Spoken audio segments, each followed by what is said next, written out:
Heisenberg equation of മോഷനാണ് നമ്മൾ discuss ചെയ്യുന്നത്. അപ്പം നമ്മൾ ഓൾറെഡി ടൈം എവല്യൂഷൻ ഓപ്പറേറ്റർ പറഞ്ഞ സമയത്ത് അവിടെ അതിൻ്റെ corresponding Heisenberg equation of motion നമ്മൾ പറഞ്ഞിട്ടുണ്ടായിരുന്നു.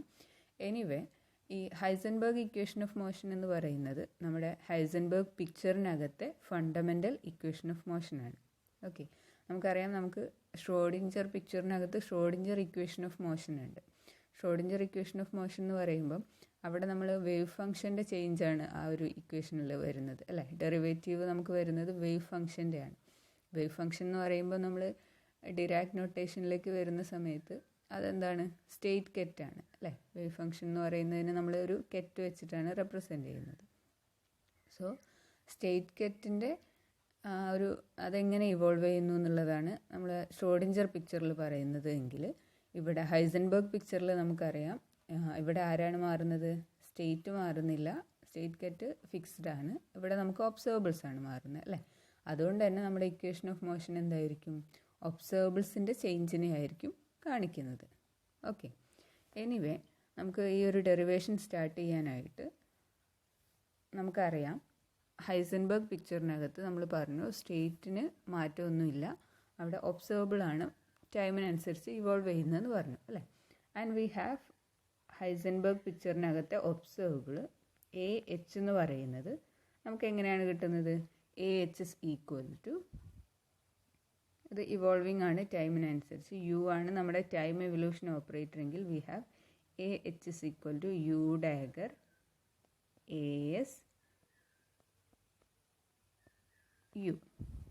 ഓക്കെ, ഇതാണല്ലോ നമ്മുടെ ആ ഒരു ഒബ്സർവബിളിൻ്റെ ടൈം എവല്യൂഷൻ ഓപ്പറേഷൻ നടന്നു കഴിയുമ്പോഴുള്ള ഫോം എന്ന് പറയുന്നത്. ഓക്കെ, അതായത് ലേറ്റ് ടൈമിലുള്ള ഒബ്സർവബിളിൻ്റെ ഫോം നമുക്ക് ഇത് വെച്ചിട്ട് കണ്ടുപിടിക്കാനായിട്ട് പറ്റും, ആണല്ലോ? ഇതിനെ നമ്മൾ എന്ത് ചെയ്യാണ്? ഒന്ന് ഡിഫറൻഷിയേറ്റ് ചെയ്യാണ്. വിത്ത് റെസ്പെക്ട് ടു ടൈം നമ്മൾ ഡിഫറൻഷിയേറ്റ് ചെയ്യാണ്. നമുക്കറിയാം എ എസ് എന്ന് പറയുന്നത് ആരാണ്? ഷ്രോഡിഞ്ചർ പിക്ചറിനകത്ത് ഒബ്സർവബിൾ ആണ്. അതെന്ത് ചെയ്യുന്നില്ല? ടൈമിനെ ഡിപ്പെൻഡ് ചെയ്യുന്നില്ല, അല്ലേ? അത് ഫിക്സ്ഡ് ആണ്, ടൈമിനനുസരിച്ച് മാറുന്നില്ല. ഓക്കെ, അപ്പം ഇതിൻ്റെ ടൈം ഡെറിവേറ്റീവ് അല്ലെങ്കിൽ ഇതിനെ നമ്മളൊന്ന് ഡിഫറൻഷിയേറ്റ് ചെയ്യുകയാണെങ്കിൽ we have d A H by d t. D A H by d t എന്ന് പറയുന്നത് ഇറ്റ് ഈസ് ഈക്വൽ ടു എന്തായിരിക്കും വരിക? നമുക്കിവിടെ ആക്ച്വലി 3 ആളുകളുണ്ട്, അല്ലേ? അപ്പം ഡെറിവേറ്റീവ് എടുക്കുമ്പം നമുക്ക് പ്രൊഡക്റ്റ് റൂൾ വെച്ചിട്ട് ഡെറിവേറ്റീവ് എടുക്കേണ്ടി വരും. അപ്പോൾ അങ്ങനെ എടുക്കുന്ന സമയത്ത് നമുക്ക് ഇവിടെ വരുന്ന first term I write it as d U dagger by Dr t into A S U എന്ന് പറയുന്ന ഒരു ടേം വരും. ഓക്കെ, ഇനി നെക്സ്റ്റ് അതിൻ്റെ കൂടെ വരുന്ന ടേം എന്ന് പറയുന്നത് എ എസിൻ്റെ ടൈം ഡെറിവേറ്റീവ് ആണ്. അപ്പോൾ നമ്മൾ ആദ്യം ഇതിൻ്റെ ഡെറിവേറ്റീവ് എടുത്തു, ഇനി നെക്സ്റ്റ് ഇതിൻ്റെ ഡെറിവേറ്റീവ്. പക്ഷെ നമ്മൾ ഓൾറെഡി പറഞ്ഞു എ എസ് എന്ത് ചെയ്യുന്നില്ല? എക്സ്പ്ലിസിറ്റ് ആയിട്ട് ടൈമിൽ ഡിപ്പെൻഡ് ചെയ്യുന്നില്ല. അതുകൊണ്ട് തന്നെ നമുക്ക് അവിടെ അതിൻ്റെ ഡെറിവേറ്റീവ് വരില്ല. ഓക്കെ, അപ്പം ആ ഒരു ടേം നമുക്ക് വരില്ല. ഇനി നെക്സ്റ്റ് ആരുടെ ഡെറിവേറ്റീവ്? യുവിൻ്റെ ഡെറിവേറ്റീവ് വരുന്ന ടേമാണ് വരിക, അല്ലേ? അപ്പം എ എസിൻ്റെ ഡെറിവേറ്റീവ് വരുന്ന ടേം നമുക്ക് വാനിഷ് ആയി പോകും. Next we will have U dagger A S doh U by Dr T. Okay, അപ്പം ഈ 2 ടേംസാണ് നമുക്ക് വരിക. അപ്പോൾ ഇതിനകത്തേക്ക് നമുക്കിനി doh U dagger by Dr T എന്നും അതുപോലെ doh U by Dr T എന്താണെന്നുള്ളതും സബ്സ്റ്റിറ്റ്യൂട്ട് ചെയ്ത് കൊടുക്കാം. ഇത് നമ്മൾ ഓൾറെഡി ചെയ്തു വച്ചിരിക്കുന്ന ഒരു ഇക്വേഷനാണ്. എന്താണ് ഈ ഡോ യു ബൈ ഡോ ടി? എവിടെയെങ്കിലും കണ്ട ഓർമ്മയുണ്ടോ? നമ്മുടെ ടൈം എവല്യൂഷൻ ഓപ്പറേറ്ററിൻ്റെ ഷ്രോഡിഞ്ചർ ഇക്വേഷനിൽ നമുക്ക് ഡോ യു ബൈ ഡോ ടി വരുന്നുണ്ട്, അല്ലേ? അപ്പം ആ ഇക്വേഷൻസ് ഇങ്ങനെ ആയിരുന്നു. നിങ്ങൾക്ക് ഓർമ്മയുണ്ടെങ്കിൽ ഫസ്റ്റ് കേസിൽ നമുക്കുണ്ടായിരുന്നത് I H cross doh U by Dr T, I H cross doh U by Dr T is equal to H U. ഇതായിരുന്നു നമ്മുടെ ടൈം എവല്യൂഷൻ ഓപ്പറേറ്ററിൻ്റെ കറസ്പോണ്ടിങ് ആയിട്ടുള്ള ഷ്രോഡിങ്കർ ഇക്വേഷൻ എന്ന് പറയുന്നത്. ഓക്കെ, സോ ഇതിന്ന് നമുക്ക് ഡോ യു ബൈ ഡോ ടി കാണാമല്ലോ. ഡോ U by Dr T എന്തായിരിക്കും വരിക? from here we have dou u by dou t is equal to 1 by IH cross H u എന്ന് വരും. ഓക്കെ, ഇനി ഈ ഒരു ഇക്വേഷൻ്റെ ഡാഗർ നമ്മൾ എടുത്തു കഴിഞ്ഞാൽ അവിടെ നിന്ന് നമുക്ക് ആരെ കിട്ടും? Doh U dagger by Dr T കിട്ടും. ഓക്കെ, അപ്പം ആ ഒരു ഇക്വേഷൻ്റെ ഡാഗർ എടുത്തു കഴിഞ്ഞാൽ നമുക്ക് എന്തായിരിക്കും വരിക? Doh U dagger by Dr T എന്ന് പറയുന്നത് we will have it as minus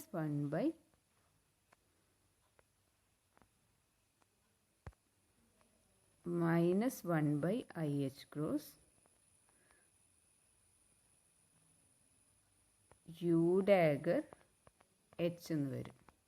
okay, അതായത് ഈ ഒരു ഇക്വേഷന് നമ്മൾ ഡാഗർ എടുക്കുകയാണ്. ഈ ഒരു ഇക്വേഷന് ഡാഗർ എടുക്കുന്ന സമയത്ത് ഇവിടുത്തെ ഇതിനെ ഹോൾ ഡാഗർ എടുത്തു കഴിഞ്ഞാൽ നമുക്കത് doh U dagger by Dr T എന്ന് തന്നെ വരും. ദെൻ ഈ റൈറ്റ് സൈഡിൽ നമ്മൾ ഡാഗർ എടുക്കുന്ന സമയത്ത് നമുക്ക് 1 ബൈ ഐ എച്ച് ക്രോസ്, അപ്പോൾ ഐ എന്ന് പറയുന്ന ആൾ മൈനസ് ഐ ആവും. സോ അതുകൊണ്ടാണ് ഈ ഒരു നെഗറ്റീവ് ഇവിടെ വന്നത്. ദെൻ നമ്മൾ എച്ച് യു എന്ന് പറയുന്ന ആളുടെ ഡാഗറാണ് വരുന്നത് അല്ലേ. എച്ച് യു എന്ന് പറയുന്ന ആളുടെ ഡാഗർ എടുക്കുന്ന സമയത്ത് നമുക്കത് എ ബി ഹോൾ ഡാഗർ എന്ന് പറയുന്നത് എന്താണ്? ബി ഡാഗർ എ ഡാഗറാണ്. സോ അതുകൊണ്ടാണ് നമുക്കിവിടെ യു ഡാഗർ എച്ച് എന്ന് വരുന്നത്. ഓക്കെ, ഈ കിട്ടിയിരിക്കുന്ന രണ്ട് ഇക്വേഷൻസും കൂടെ നമ്മൾ എന്ത് ചെയ്യാം? ഇതിനകത്തേക്ക് സബ്സ്റ്റിറ്റ്യൂട്ട് ചെയ്യാം. അപ്പോൾ സബ്സ്റ്റിറ്റ്യൂട്ട് ചെയ്യുന്ന സമയത്ത്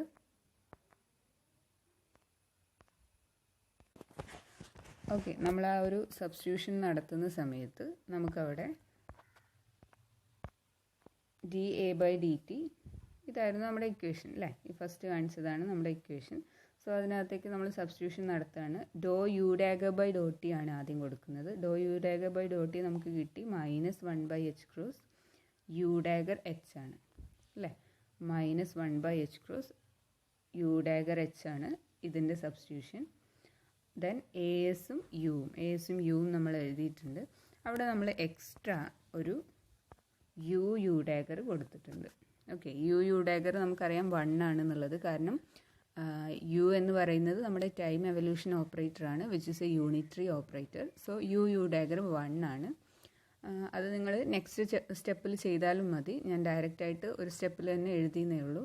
അത് നമ്മളൊരു അറേഞ്ച്മെൻറ്റിന് വേണ്ടിയിട്ട് ഇൻസേർട്ട് ചെയ്യുന്നതാണ് ഈ യു ഡാഗർ. ഓക്കെ, അത് നമ്മളവിടെ കൊടുത്തു എന്നതുകൊണ്ട് പ്രശ്നമൊന്നുമില്ല. ബിക്കോസ് ഇറ്റ് ഈസ് 1 ഐഡൻറ്റിറ്റിയാണ്. Because U dagger equal to 1. So ഇതിനകത്ത് നമ്മൾ ഈ ഒരു സബ്സ്റ്റിറ്റ്യൂഷൻ കൊടുത്തതാണ് ഇത്. ദെൻ എ എസ് യു എന്ന് പറയുന്നത് നമുക്കിവിടെ വന്നു. അഗെയിൻ നമ്മളൊരു യു ഡാഗർ അവിടെ എക്സ്ട്രാ കൊടുത്തു. ഓക്കെ, അതുപോലെ സെക്കൻഡ് ടേമിലും നമുക്ക് യു ഡാഗർ അതുപോലെ അവിടെ വന്നു, എ എസ് അതുപോലെ വന്നു. അത് കഴിഞ്ഞ് നമുക്ക് ആരെ സബ്സ്റ്റിറ്റ്യൂട്ട് ചെയ്യണം? D U by Dr t substitute ചെയ്യണം. D U by Dr t നമുക്കറിയാം it is 1 by I H cross h u ആണ്. Okay, 1 by I H cross h u നമ്മൾ സബ്സ്റ്റിറ്റ്യൂട്ട് ചെയ്തു. അവിടെയും നമ്മൾ എന്ത് ചെയ്തു? ആ ഒരു ഇതിൻ്റെ ഇടയിൽ നമുക്ക് എന്ത് സബ്സ്റ്റിറ്റ്യൂട്ട് ചെയ്തു? യു ഡാഗർ എന്ന് സബ്സ്റ്റിറ്റ്യൂട്ട് ചെയ്തു. ഓക്കെ, അപ്പം അങ്ങനെ സബ്സ്റ്റിറ്റ്യൂട്ട് ചെയ്യുന്നത് കൊണ്ടുള്ള നമുക്കുള്ള യൂസ് എന്താണെന്ന് വെച്ച് കഴിഞ്ഞാൽ, ഇപ്പം നമുക്ക് ഈ ഒരു സംഭവത്തിന്, അതായത് U dagger A S U എന്ന് പറയുന്ന ഈ ഒരു സംഭവം നമുക്ക് രണ്ട് ടേമിലും അത് വരുന്നുണ്ട് അല്ലേ. U dagger A S U, അതിന് നമുക്ക് എന്ത് എഴുതാൻ പറ്റും? It is nothing but our A H അല്ലേ. ഹൈസൻബർഗ് പിക്ചറിനകത്ത് നമ്മുടെ ഓപ്പറേറ്ററാണത്. സോ എ എച്ച് ആണ് ആ കാണുന്നത്.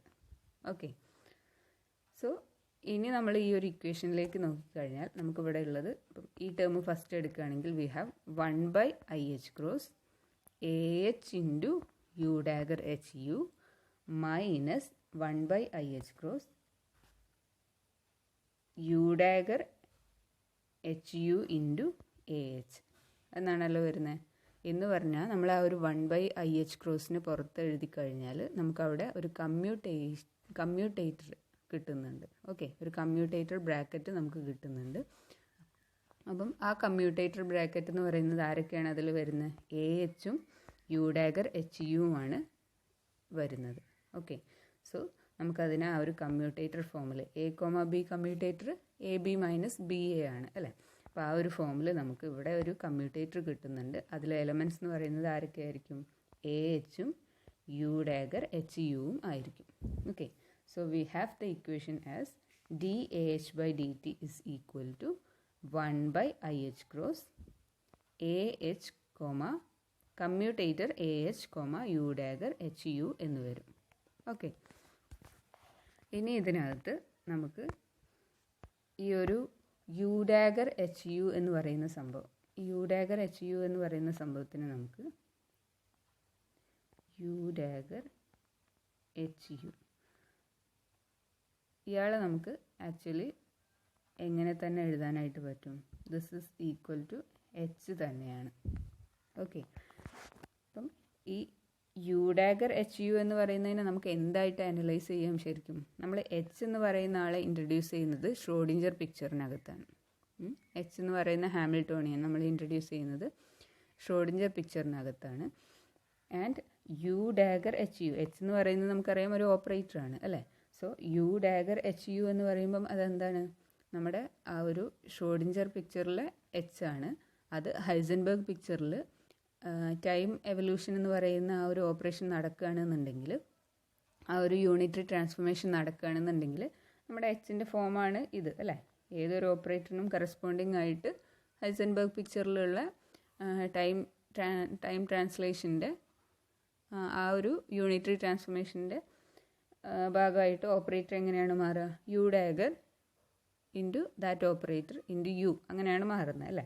അപ്പോൾ നമുക്ക് ഇതിനെ നമുക്ക് എന്തായിട്ട് അനലൈസ് ചെയ്യാൻ പറ്റും? നമ്മുടെ ഹൈസൻബർഗ് പിക്ചറിനകത്ത് ലേറ്റർ ടൈമിലുള്ള എച്ച് ആയിട്ട് നമുക്ക് അനലൈസ് ചെയ്യാനായിട്ട് പറ്റും. ഓക്കെ, പക്ഷെ നമുക്ക് ഓൾറെഡി യു എന്ന് പറയുന്ന ആളുടെ ഫോം നമുക്കറിയാം അല്ലേ? യു എന്തായിരുന്നു? നമ്മുടെ സിമ്പിളായിട്ടുള്ള കേസസിൽ നമുക്കറിയാം നമ്മുടെ യു എന്ന് പറയുന്ന ആളുടെ form e raise to minus I H T by H cross ആണെന്ന് നമ്മൾ പറഞ്ഞു അല്ലേ? Exponential minus I by H cross into H T ആണ് എന്നുള്ളത് നമ്മൾ പറഞ്ഞു. അപ്പോൾ അങ്ങനെ വരുന്ന സമയത്ത് നമ്മൾ നോക്കിക്കഴിഞ്ഞാൽ ഈ എച്ചും യുവും അവർ രണ്ടുപേരും എന്തായിരിക്കും? കമ്മ്യൂട്ടിംഗ് ഓപ്പറേറ്റേഴ്സാണ് അല്ലേ? എച്ചും യുവും കമ്മ്യൂട്ടിംഗ് ആണ്. കാരണം നമുക്ക് ഈ യു എന്ന് പറയുന്ന ആളുടെ അകത്തും ആര് വരുന്നുണ്ട്? എച്ച് വരുന്നുണ്ട്. ഓക്കെ, സോ നമുക്ക് ഈ ഒരാൾ എന്താണ്? കമ്മ്യൂട്ടിംഗ് ആണ്. എച്ചും യുവും കമ്മ്യൂട്ടിംഗ് ആണ്. അങ്ങനെ വരുന്നത് കാരണം നമുക്ക് ഈ എച്ച് യു എന്ന് എഴുതിയാലും യു എച്ച് എന്ന് എഴുതിയാലും ഒന്നും കുഴപ്പമില്ല, കാരണം അത് കമ്മ്യൂട്ടിംഗ് ആണ് അല്ലേ? നമുക്ക് കമ്മ്യൂട്ടിംഗ് എന്ന് പറയുമ്പോൾ അതിൻ്റെ അർത്ഥം എന്താണ്? A comma B commutator equal to 0 ആകുമ്പോഴാണ് നമ്മൾ കമ്മ്യൂട്ടിംഗ് എന്ന് പറയുക അല്ലേ? അപ്പോൾ നമുക്കവിടെ A B equal to B A എന്ന് കിട്ടും. A B equal to B A ആണല്ലോ. അപ്പോൾ അതുപോലെ തന്നെ നമുക്ക് എച്ചും യുവും കമ്മ്യൂട്ടിംഗ് ആവാൻ കാരണം യു എന്ന് പറയുന്ന ആളുടെ അകത്തും നമുക്ക് ഏത് ഓപ്പറേറ്ററാണ് ഇൻ എഫക്റ്റ് വരുന്നത്? എച്ച് എന്ന് പറയുന്ന ഓപ്പറേറ്ററാണ് വരുന്നത്. ഓക്കെ, സോ അവർ രണ്ടുപേരും കമ്മ്യൂട്ടിംഗ് ആണ്.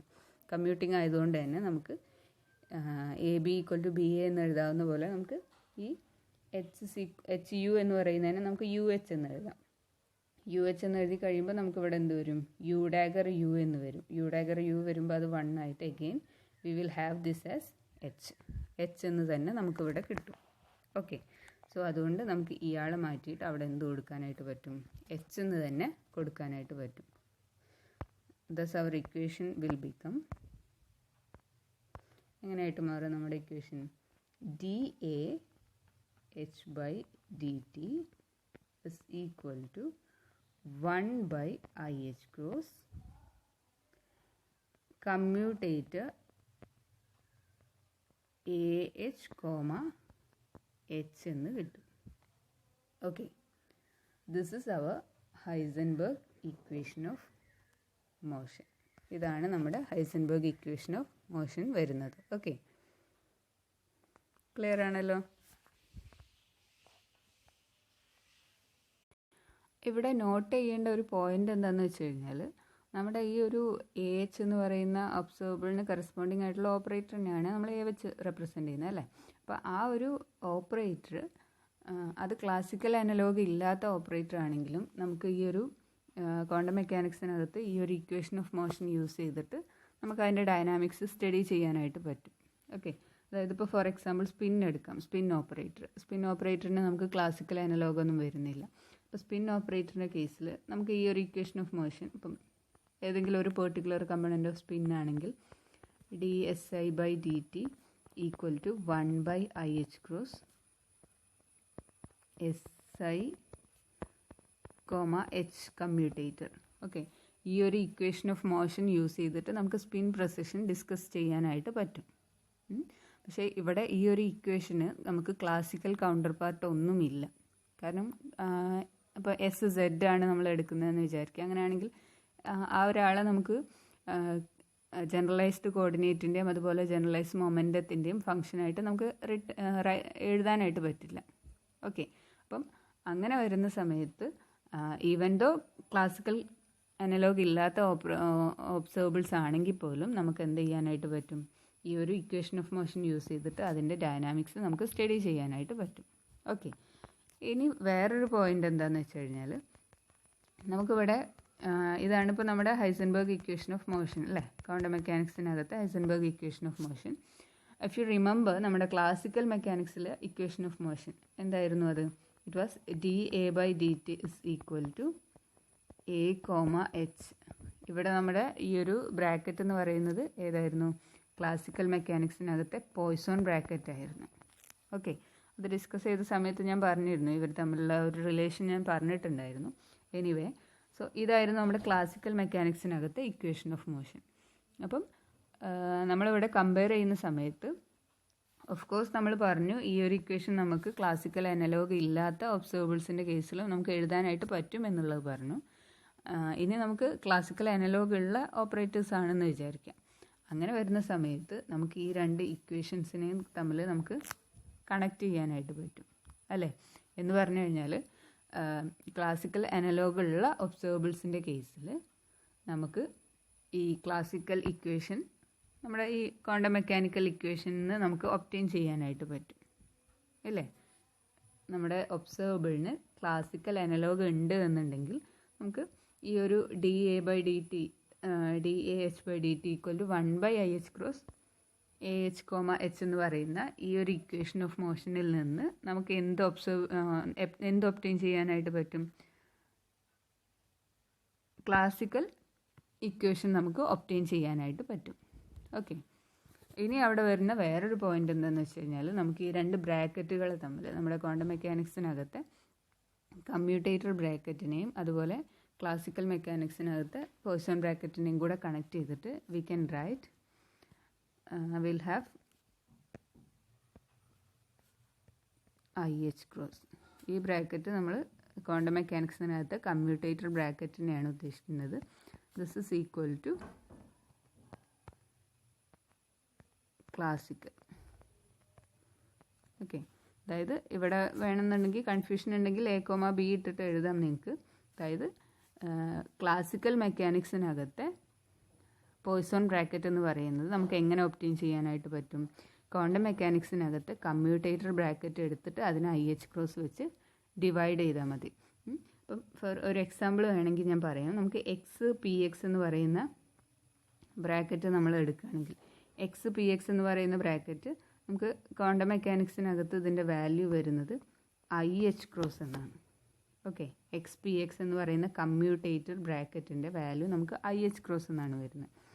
നമുക്കറിയാം ഇതിനെ നമ്മൾ ക്ലാസിക്കലിലെ കാണുകയാണെന്നുണ്ടെങ്കിൽ ഈ ഒരു XPX ക്വാണ്ടം മെക്കാനിക്സിനകത്ത് XPX എന്ന് പറയുന്ന ആ ഒരു ആ ഒരു കമ്മ്യൂട്ടേറ്ററിനെ നമുക്ക് IH ക്രോസ് വെച്ച് ഡിവൈഡ് ചെയ്ത് കഴിഞ്ഞാൽ നമുക്ക് കിട്ടുന്ന ആൻസർ 1 എന്നാണ് അല്ലേ. It is 1. And we know in classical mechanics we have XPXൻ്റെ വാല്യൂ എന്താ ക്ലാസിക്കൽ മെക്കാനിക്സിൽ വരുന്നത്? 1 ആണ് അല്ലേ. സോ ഈ രണ്ട് ബ്രാക്കറ്റുകൾ തമ്മിലും ക്വാണ്ടം ബ്രാക്കറ്റായ കമ്മ്യൂട്ടേറ്റർ ബ്രാക്കറ്റും അതുപോലെ ക്ലാസിക്കലിലെ പോയ്സൺ ബ്രാക്കറ്റും തമ്മിലുള്ള ഈ ഒരു റിലേഷനും ഓർത്ത് വയ്ക്കുക. ഓക്കെ.